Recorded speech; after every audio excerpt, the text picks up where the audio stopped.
The Natasha Denona, this is the corrector. The Natasha Denona concealer is really nice. Again, suitable for mature skin tones, just like the foundation. It's wonderful, it's high coverage, and also very natural looking. It doesn't look cakey under the eyes. You can easily wipe off the excess, and actually they have a great shade range to choose from. I have it in the shade NY11, so it's both neutral and yellow. The corrector in C4, they pair really well. So beautiful. It layers up really well. This is the MAC Studio Radiance Concealer.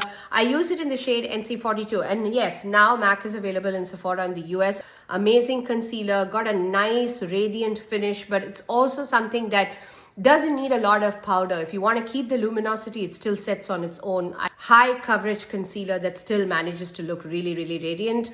Now, the House Labs concealer is also amazing. For someone like me, I do need a little extra coverage. Comes with a nice doe foot. It's quite thick though. If you're looking for a natural kind of finish, maybe not the House Labs concealer, but this is something that doesn't crease on me. So that's a big plus for this concealer.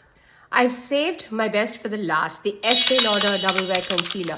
Now, if there's one makeup product that I would rush to purchase if I lost all my makeup, this would be it.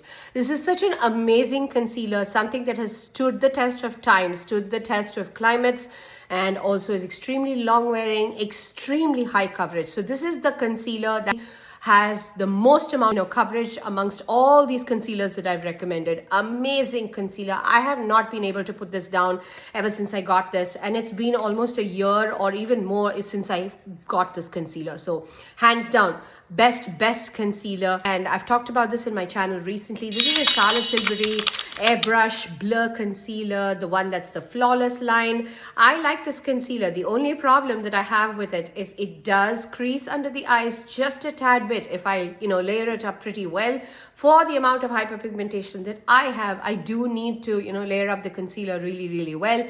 And it can also get very dry looking as it wears down the day.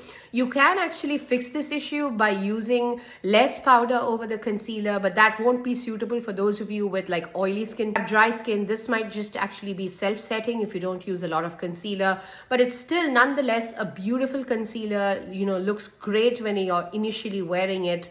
I would still recommend this concealer pretty strongly.